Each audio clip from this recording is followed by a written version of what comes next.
আসসালামু আলাইকুম, welcome to my channel food inside Bangla. যেখান থেকে দেখছেন সবাইকে ধন্যবাদ জানিয়ে শুরু করছি আজকের রান্না। আজকের রেসিপিতে আছে কাচ্চি বিরিয়ানি। পুরান ঢাকায় বিভিন্ন রেস্টুরেন্টে এভাবে কাচ্চি বিরিয়ানিগুলো রান্না করে।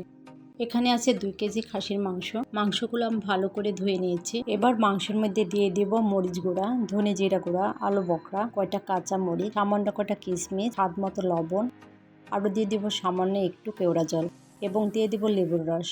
এবার দিয়ে দেবো 1 কাপ পানির সাথে 1 চিমটে জর্দার রং, তাহলে মাংসের সুন্দর একটা কালার আসবে। হাফ কাপ গরুর দুধের সাথে 3 টেবিল চামচ গুঁড়া দুধ দিয়ে ভালোভাবে মিশিয়ে দিয়ে দেবো। এবার দিয়ে দেবো 1 চামচ ঘি এবং 1 কাপ সয়াবিন তেল, তার সাথে আরও দিয়ে দেবো 1 কাপ সরিষার তেল। এবার দিয়ে দেবো প্রয়োজন মতো টক দই এবং কিছু পেঁয়াজ বেরেস্তা। 2 চামচ চিনি দিয়ে ভালোভাবে হাত দিয়ে নেড়ে চেড়ে নেব। এখানে আমি আদা রসুন বা কাঁচা পেঁয়াজ দিই নাই, কারণ এগুলোতে কাচ্চি বিরিয়ানি অতি দ্রুত টক হয়ে যায়। এবং দিয়ে দেব কাচ্চি মশলা। কাচ্চি মশলা প্যাকেটের মধ্যে 2টা প্যাকেট থাকে, এখন একটা প্যাকেট দিয়ে দেবো, অর্থাৎ গোড়াটা, আর আরেকটা দিয়ে দেব গরম পানিতে যখন আমি চাল সিদ্ধ করব। প্যাকেটের গোড়াগুলো দিয়ে আরও একটু ভালো করে মাংসগুলো নেড়ে চেড়ে রেস্টে রাখবো প্রায় 1 ঘন্টা। এবার একটি বাটির মধ্যে কিছু কয়লায় আগুন ধরিয়ে 1 চামচ ঘি দিয়ে মাংসের মধ্যে বসিয়ে একটি ঢাকনা দিয়ে ঢেকে দেব। এভাবে মাংসের মধ্যে ধোয়া দিলে কাচ্চি বিরিয়ানির নাইস একটা ফ্লেভার আসে। এদিকে মাংস রেস্টে থাক, চলুন ভিউয়ার্স চালগুলো সিদ্ধ করে নিই। প্রয়োজন মতো পানি ফুটিয়ে নিয়েছি সামান্য একটু লবণ দিয়ে। এবার ওই যে আমি আরেক প্যাকেট মশলা রেখে দিয়েছিলাম সেগুলো দিয়ে দেব এবং দিয়ে দেব সামান্য একটু তেল।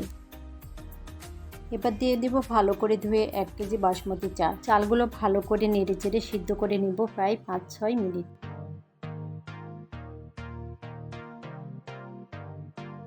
চালগুলো সিদ্ধ হয়ে গেছে, এবার একটি ছাঁকনার সাহায্যে ছেঁকে নেব।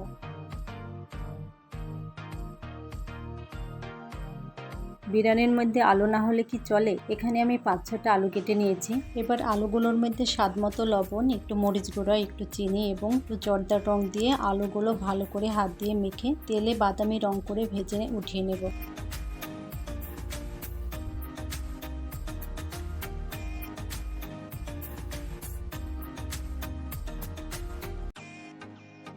মেখে রাখা মাংস এবং ভেজে রাখা আলুগুলো একটি সসপ্যানে নিয়ে সিদ্ধ করে রাখা চালগুলো এবার দিয়ে দেব। এবার ছিটিয়ে দেব সামান্য একটু পেঁয়াজ বেরেস্তা এবং সসপ্যানের চারিদিকে আটা দিয়ে একটি ঢাকনা দিয়ে ঢেকে দেব। 45 মিনিট এভাবে ঢেকে রাখবো। 45 মিনিট হয়ে গেছে, এবার চলুন দেখি বিরিয়ানির কী অবস্থা। কি নাইস ফ্লেভার। হ্যাঁ দর্শক, বিরিয়ানিগুলো আমার রান্না হয়ে গেছে, একেবারে পারফেক্ট বিরিয়ানি হয়েছে। আপনাদের একটু নেড়েচেড়ে দেখিয়ে দিচ্ছি। চালগুলো বেশ ঝরঝরে হয়েছে এবং মাংসগুলো বেশ নরম হয়েছে। দেখুন দেখতে কি চমৎকার হয়েছে। শুধু দেখতেই চমৎকার হয়নি, খেতেও খুব সুস্বাদু হয়েছে।